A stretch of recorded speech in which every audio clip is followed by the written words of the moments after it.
inabutan tayo ng 1,000 ni Mrs. So ayun, pumunta na ako sa aming palengke sa Mapandan Public Market. So ito pala yung mga regado guys. Nagprito muna si Madam G para ma-achieve ang golden brown ng karne o ang kanyang tinatawag na, ano yung tawag mo dyan? Maillard. Yan, igisa lang natin ang bawang at sibuyas. So sunod na rin natin ang karne. Halo na rin natin ang tomato paste. Syempre sa pagluluto, use your feeling, ika nga. Isunod na rin natin ang pangalawang pinagpigaang gata.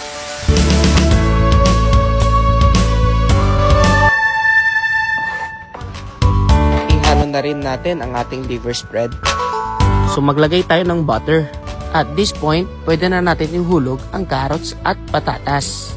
Ilagay na rin natin ang unang pinagpigaan ng gata. Ihulog na rin natin ang bell pepper.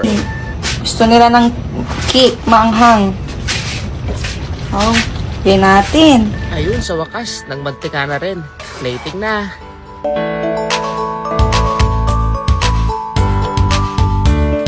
Siyempre, hindi mawawala ang kanin.